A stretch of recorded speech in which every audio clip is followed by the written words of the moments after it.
Break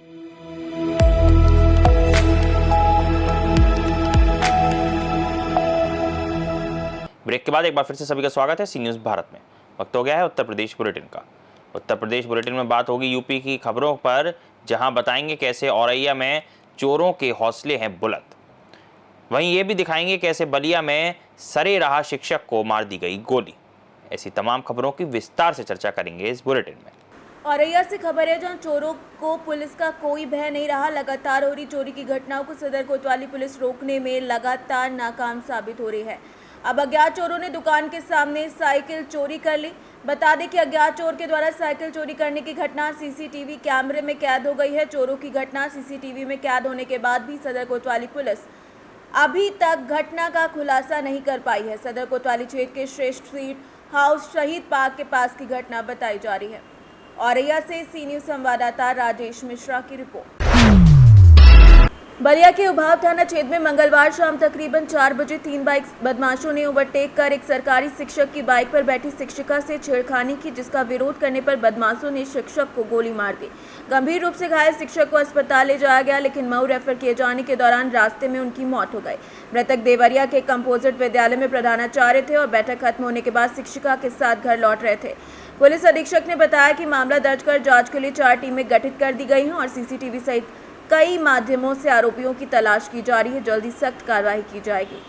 आज करीब 4 बजे के करीब, हो सकता है उससे 5-7 मिनट पहले, डायल 112 की एक सूचना प्राप्त हुई थी, जिसमें ये बताया गया था कि एक व्यक्ति को गोली मार दी गई है।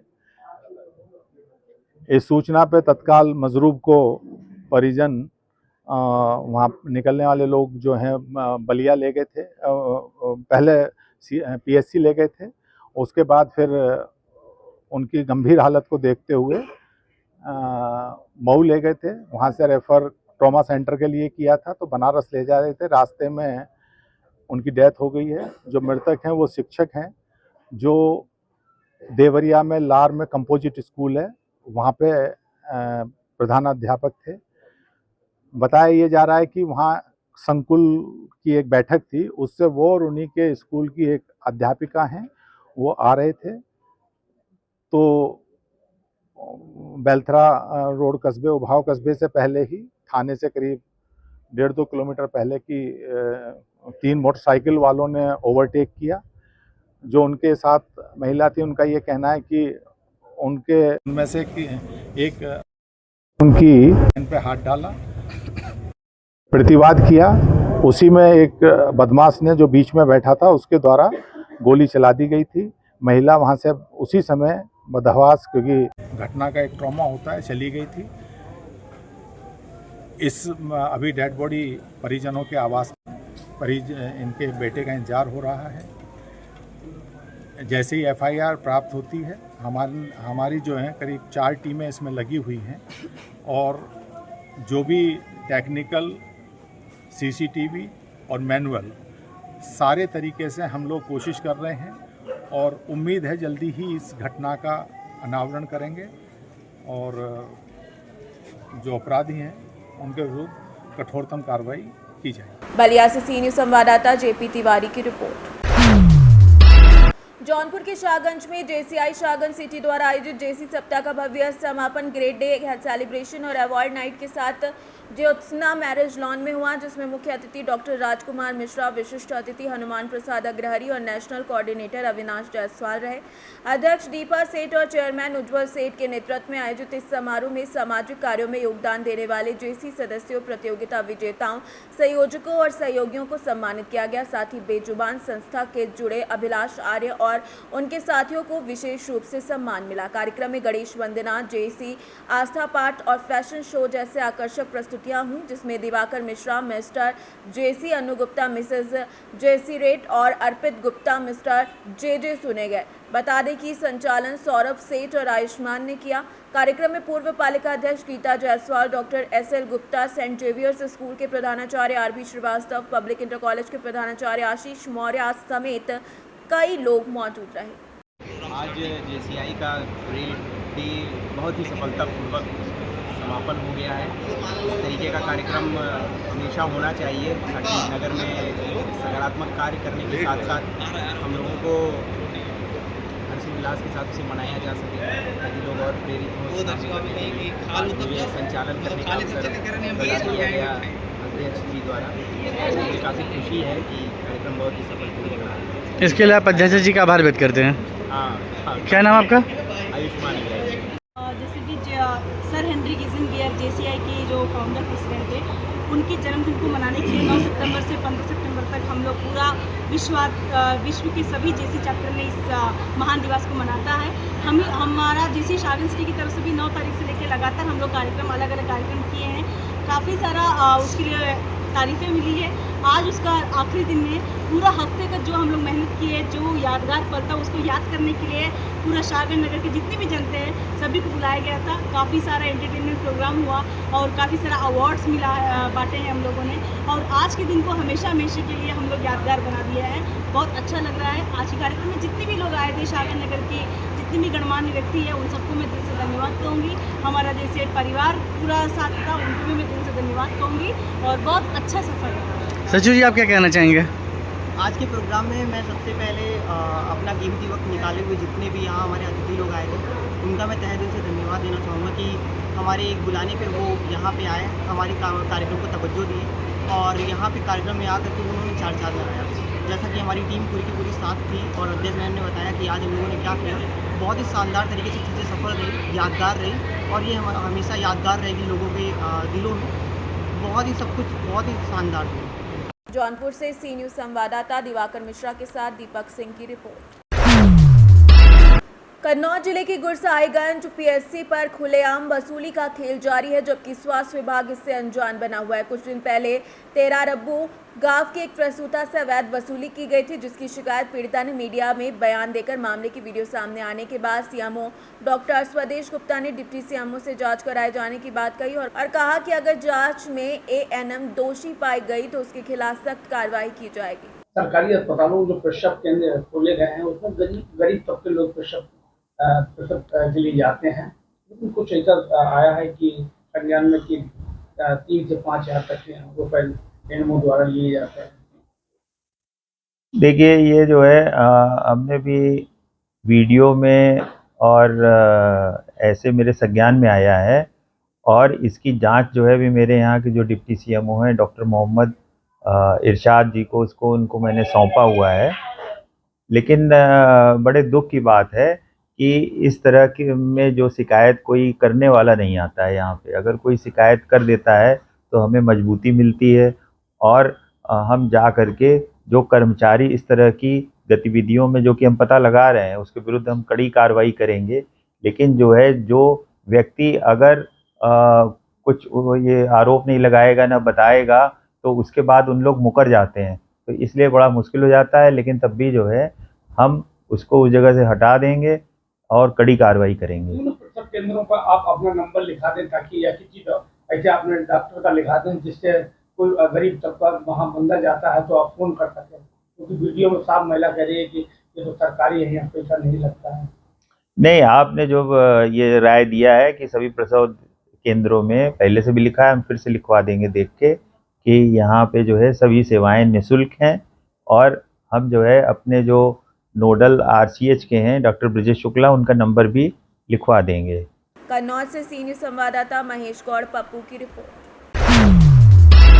रामपुर के बिलासपुर थाना क्षेत्र अंतर्गत गुरुद्वारा शहीद बाबा दीप सिंह नवाबगंज के प्रबंधन को लेकर चल रहा विवाद थमने का नाम नहीं ले रहा। बीते दिन एक पक्ष ने मामले की शिकायत मुख्यमंत्री योगी आदित्यनाथ तक पहुंचाई थी। जांच के बाद एक पक्ष ने गुरुद्वारा प्रबंधन पर कब्जा कर लिया था। सोमवार को दूसरे पक्ष हजारा परिवार के सत्येंद्र सिंह और जितेंद्र सिंह के नेतृत्व में लोगों ने गुरुद्वारे में प्रवेश कर पहले से मौजूद सेवादारों को बाहर निकाल दिया, जिसमें मारपीट और फायरिंग की घटना हुई। ग्रंथी निर्मल सिंह समेत कई लोग घायल हो गए। घटना की सूचना पर कई थानों की पुलिस मौके पर पहुंची। DM जोगिंदर सिंह और ASP विद्यासागर मिश्रा ने शांति को कायम रखा, जहां दोनों पक्षों को कलेक्ट्रेट में बैठक का आश्वासन दिया गया। मंगलवार को हुई वार्ता में दोनों पक्षों ने शांति बनाए रखने का भरोसा दिलाया, जहां पुलिस अधीक्षक ने बताया कि विवाद कोर्ट में विचाराधीन है और कोर्ट के आदेश के अनुसार कार्यवाही की जाएगी। आज जो कल दूसरे पक्ष ने गुंडों को साथ लेके जो गोली चलाई थी और हमारे 2-3 लोग जख्मी भी हुए हैं, उस सिलसिले में DM साहब, कप्तान साहब ने आज मीटिंग बुलाई थी कि ताकि शांति व्यवस्था बनी रहे। और उस शांति व्यवस्था में जो हमने माननीय मुख्यमंत्री जी को एप्लीकेशन दी थी, माननीय मुख्यमंत्री जी ने जांच कराई थी, उस जांच कमेटी को जो रिपोर्ट है उसे डीएम साहब ने और कप्तान साहब ने सही माना है और उन्होंने कहा कि आपके पक्ष में है ये और आप ही उसमें काबिज रहेंगे। अच्छा, कल जो लोग वहाँ पर मौजूद थे, आप बता रहे हैं कि जिस तरीके से गोलीबारी करी उन्होंने, तो वो लोग भी मौजूद थे आज मीटिंग में? हाँ, उनमें से 2 लोग थे मौजूद जिन्हें गोली की है। हम उनसे प्रशासन से कहते हैं गिरफ्तार करना चाहिए। काफी पुलिस प्रशासन से हॉट टॉप देखने को मिली। हाँ, पुलिस से भी प्रशासन से हुआ, प्रशासन के खिलाफ कार्रवाई करना नहीं चाहता था। कुछ पुलिस के अधिकारी ऐसे हैं जो उनसे मिले हुए थे। आज भी हम जांच कर रहे हैं। हमने कप्तान साहब से कहा कि उस थाने से बिलासपुर से जांच ना करा के किसी दूसरे से जांच कराई जाए ताकि हमें न्याय मिल सके। कल गुरुद्वारे में गोली वगैरह चली? हाँ, कई राउंड गोली चली है। सब आपके पत्रकार बंधु थे, उनकी वीडियो है। अच्छा, ये लोग फिर भी आ सकते हैं दोबारा, तो क्या करेंगे? नहीं, प्रशासन ने हमें आश्वासन दिया आप दोबारा नहीं आएंगे। तो आप काबिज रहेंगे? हाँ, गुरुद्वारे में हम लोग हाँ हम लोग से धन्यवाद सर। सब आज दोनों पक्षों को पसियापुरा मामले में बुलाया गया था, क्या बैठक में? देखिए, जैसा कि आपकी जानकारी में है, कल कुछ समस्याएं उत्पन्न हुई थी, तो वहीं पर तय हुआ था कि दोनों पक्ष आज कलेक्ट्रेट में आएंगे। डीएम साहब, एडीएम साहब, एडिशनल एसपी साहब और हम लोगों के साथ दोनों पक्षों की वार्ता हुई है। वार्ता सौहार्दपूर्ण वातावरण में हुई है। उभय पक्ष शांति व्यवस्था बनाए रखने के लिए कटिबद्ध हैं और हम अग्रिम तैयारी भी कर रहे हैं। सर, अभी क्या वार्ता हुई है इन लोगों से? दोनों पक्षों की आपके पास मीटिंग चल रही है? ये उभय पक्ष शांति व्यवस्था बनाए रखेंगे। प्रशासनिक व्यवस्थाएं शांति व्यवस्था बनाने के लिए वहाँ पुलिस बल की तैनाती की गई, मजिस्ट्रेट्स भी हैं और उभय पक्षों से वार्ता का क्रम जारी रहेगा। तो गुरुद्वारे में मुख्य लड़ाई की वजह क्या है सर? वो क्या सामने आ रही है निकल कर? इस संबंध में विभिन्न माननीय न्यायालयों में वाद योजित हैं और सारे वादों के संबंध में भी चर्चा हुई है और सौहार्दपूर्ण वातावरण में वार्ता करके जो माननीय न्यायालय का निर्णय है, उभय पक्षों की जो सहमति है, तदनुसार कार्रवाई की जाएगी। सर, अब क्या स्थिति है वहाँ गाँव के अंदर? वहाँ शांति व्यवस्था कायम है और हम उभय पक्षों के लगातार संपर्क में हैं। अभी आपने देखा, अभी जस्ट वार्ता भी हुई है उन लोगों से। इसमें क्या कार्रवाई हुई है? उस समय विधिक कार्रवाई प्रचलित है। सर, एक पक्ष की तरफ तो कार्रवाई हो गई, क्या दूसरे पक्ष पर भी कार्रवाई होगी? इस संबंध में विधिक प्रक्रिया के अनुसार ही निर्णय लिया जाएगा। अच्छा सर, कितना वक्त दिया गया है उनको? अभी मतलब हम लोगों की लगातार वार्ता जारी है। पसियापुरा गुरुद्वारे को लेकर कुछ लोगों के साथ आपकी मीटिंग हुई है, क्या रहा उस मीटिंग में? देखिए, ये जो पसियापुर गुरुद्वारा है तहसील बिलासपुर में आता है और दोनों पक्षों के साथ पहला जो हमारा दौर था पुलिस अधीक्षक महोदय की उपस्थिति में और हमारे एडीएम ई साहब, एडिशनल साहब और दोनों पक्षों के अपने अपने प्रतिभागी थे, उनके साथ बहुत सौहार्दपूर्ण वार्ता हुई है और पुनः हम लोग 1-2 दिन में और बैठेंगे। कुछ मुद्दे हल हुए हैं जिन इश्यूज़ पर क्या कहते हैं कंटेंशन था और आगे इनसे वार्ता भी जारी रहेगी। अभी मौके पर शांति व्यवस्था है और दोनों पक्ष क्या कहते हैं इसके जो सॉल्यूशन है, परमानेंट सॉल्यूशन है, उसकी तरफ आगे बढ़ रहे हैं। सर, कल हमने देखा था वहाँ पर गोली भी चली थी, तो क्या वजह रही उसकी? एक घटना हुई थी और हम लोगों की क्या कहते हैं उस पर कार्रवाई भी हम लोगों ने की है, FIR दर्ज की गई है और मौके पर हम पुलिस अधीक्षक महोदय और मैं खुद स्वयं उपस्थित रहे थे शाम तक और शांति व्यवस्था पूर्ण रूप से कायम है और किसी भी प्रकार का कोई लॉ एंड ऑर्डर का सिचुएशन इस समय खराब नहीं है। कोई हाईकोर्ट से आदेश भी प्राप्त है? देखिए, ये जो प्रकरण है माननीय न्यायालयों में प्रचलित है और सिविल कोर्ट में भी प्रचलित है और माननीय उच्च न्यायालय में भी प्रचलित है। दोनों पक्ष अपने जो इन्होंने केस दर्ज किए हैं उसके ऑर्डर्स लेकर आए भी थे, उनका हम लोगों ने भी अवलोकन किया है और हम लोगों की जो अभियोजन की टीम है उसने भी अवलोकन किया है और जो भी नियमानुसार इसमें अग्रिम जो भी स्थिति निकल कर आएगी और माननीय उच्च न्यायालय के जो भी आदेश रहेंगे उसका अक्षर से पालन भी कराया जाएगा और दोनों पक्षों की उपस्थिति और उसमें ही ये क्या कहते हैं हल निकाला जाएगा। डीएम सर, इन लोगों के पास असला कहाँ से आया, इसकी कोई जांच पड़ताल की जा रही है? इसकी अब अग्रिम जो विवेचना है वो प्रचलित है और इसमें क्या कहते हैं हम लोगों ने कार्रवाई भी की है। सर, दोनों पक्ष में थे, फिलहाल अभी कौन सा पक्ष रहेगा सर अभी गुरुद्वारा में? नहीं, अभी ऐसा दोनों पक्षों को क्या कहते हैं वहाँ से अलग किया गया है और दोनों की सहमति से जो वहाँ पर ग्रंथी बैठे हैं जो पाठ करते हैं उसमें दोनों की सहमति है और वो श्रद्धालु की आराम से अपना दर्शन नहीं कोई ताला नहीं किसी प्रकार का तालाबंदी नहीं है वहाँ पर। श्रद्धालु लोग जा सकते हैं वहाँ पर और किसी भी प्रकार की तालाबंदी नहीं है। कई गेट है तो उसमें से 1-2 गेट पे ताला लगा हुआ है, उसका मतलब ये नहीं है कि गुरुद्वारे पे ताला लगा है। प्रेजेंट की स्थिति क्या है गुरुद्वारे में अभी? देखिए वहाँ पर हमारी ड्यूटी तैनात है, मजिस्ट्रेट और पुलिस दोनों रूप से तैनात है, बिल्कुल शांति की व्यवस्था है और हमारे द्वारा पुलिस अधीक्षक महोदय के द्वारा भी पूरे दिन वहाँ पर रहा गया था और किसी भी प्रकार का कोई सिचुएशन अभी वहाँ पर कंट्रोल है और अप्रिय घटना किसी भी प्रकार की इस समय ऐसा कुछ है नहीं। सर लाइसेंसी शस्त्र से भी सर गोली चलाई गई है, तो क्या वो लोग सर उनके आपकी तरफ से कोई कार्रवाई की गई है? देखिए ये विवेचना का विषय है, जो भी अग्रिम कार्रवाई जैसा भी निकल कर आएगा, जैसी विधिक कार्रवाई है वो की जाएगी। रामपुर से सी न्यूज़ संवाददाता साजिद खान की रिपोर्ट। फिलहाल के लिए बुलेटिन में इतना ही। देश और दुनिया की तमाम खबरों के लिए देखते रहिए सी न्यूज़ भारत।